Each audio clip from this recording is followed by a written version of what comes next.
Hello everyone and welcome to another Indie First Impressions video from Randomised Gaming. And as always for Randomised Gaming, I will today be your host for this video, Random Gamer Riven. And in today's indie game we are looking at Hero of the Kingdom 3. And as you can guess from the number 3 in the title, this is in fact the third instalment in the Hero of the Kingdom series. And just before I begin my discussion on Hero of the Kingdom 3, I should just disclose to you all that we were kindly provided a Steam key to look at the game from Lonely Troopers, the developers of the game. However, we here at Randomised Gaming do maintain creative control over the video, and this is my honest opinion on the title. And one other point I should point out is the music you're going to be hearing in the background is from YouTube's library, as unfortunately the game actually uses music from a sound library that has a content ID matched to it on YouTube, so I've had to remove the actual in-game music in favour of a YouTube music track. However, you can listen to the original music in our gameplay video. Okay, ladies and gentlemen, just before we begin this video, a quick friendly reminder: if you enjoy this video, please do hit that like button so we know you do. So the Hero of the Kingdom series is very different to conventional games. In fact, for me, as a massive arcade fan, this is very much a sit back and relax game, and it goes kind of against usually the type of game I normally play. However, I'm fairly lenient when it comes to playing games, and I actually enjoy most genres. The only ones I've never been that keen on are primarily sports, probably sort of management games like football sims, and dating text adventure stuff. Not quite my cup of tea.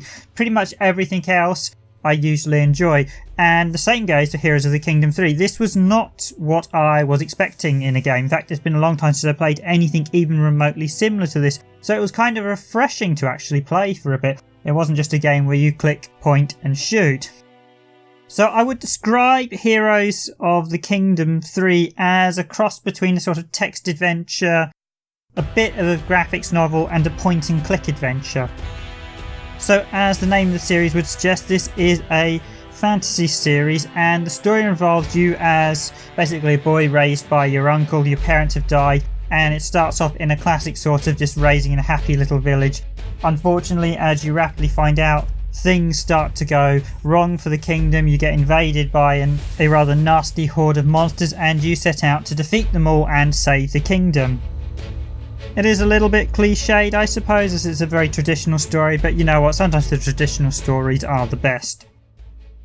So how does this play? Well, I suppose the best way to describe it, and as I mentioned in the gameplay comments, is basically this reminds me a lot like Where's Wally or Where's Waldo, I believe, is depending where you live. They changed the name in the US and Europe. And basically you have to discover things in the screen, and then you have to advance the story by clicking on them. It sounds fairly basic, and indeed it is, but there are slightly more engaging mechanics, such as the level of your combat ability, i.e. you can't defeat a level 5 monster till you've increased your sword skill to level 5, so you have to defeat the weaker monsters, and techniques like that. And you also need to make sure you buy items and sell items, so there is a commerce side to it as well. It's actually quite an interesting game with how you sort of build up and trade items and find items to get gold to buy equipment needed to defeat the monsters. Now graphically, this looks very much like games like Diablo and Baldur's Gate. It reminds me very much of them, and that's quite a nice aesthetic. I always really enjoyed that art style. I know some people may not like this pre-rendered art style, but I think it suits the game really well. It reminds me of those sort of late 90s PC games that I think a lot of us have a nostalgia with. It's also very much a game you play at your own pace, as the story and everything is dictated purely by the speed you play at. So if you don't want to have to fight hordes of enemies straight off, you don't have to. You can start talking to the villagers and just relax and listen to the music for a bit if you don't want to even do that much at all. It's not like an arcade game where you're pushed to do everything or else you're going to get killed. No, this is a game you purely play at your own pace.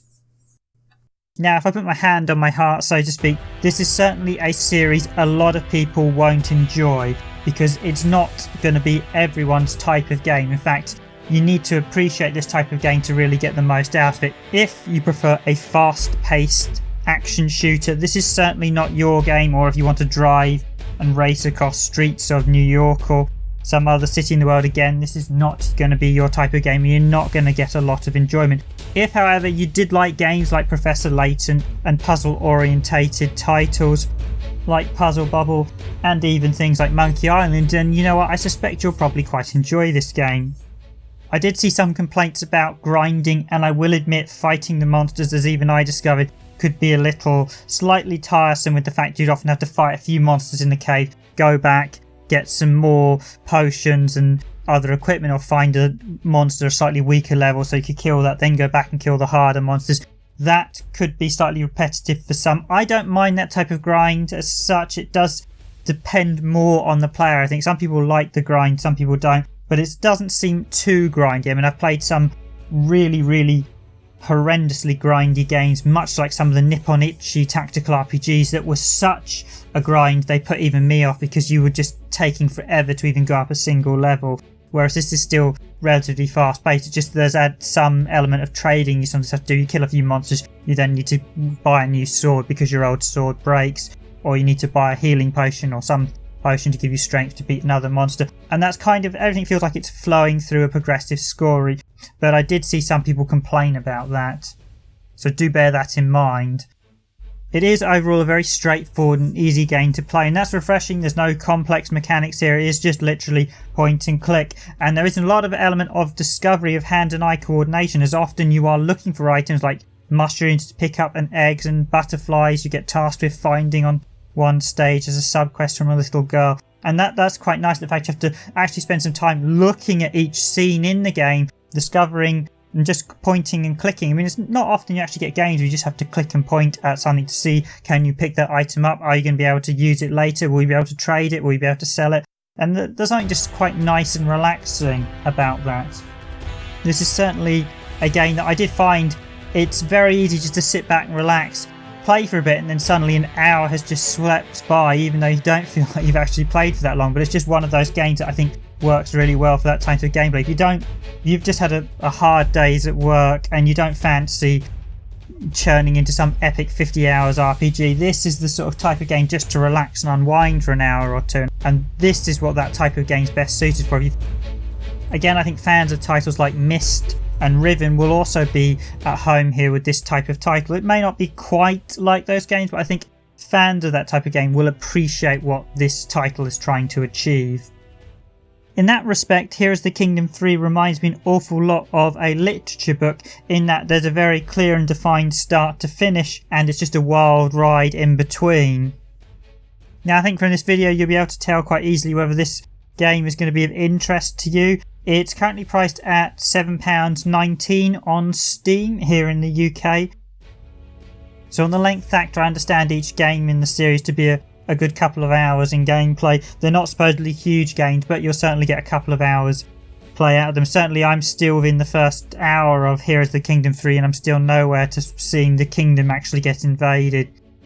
Now, I can't see a huge amount of replay value in terms of how it plays out, because the game's always going to be the same, but I know some people do enjoy replaying these type of storybook titles.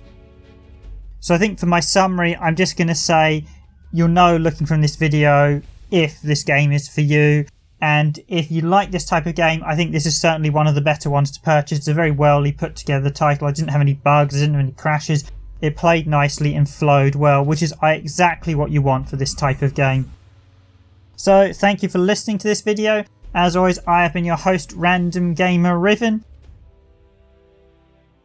And as always, if you enjoyed this video, please do hit that like button, please do hit that subscribe button, and thank you for watching.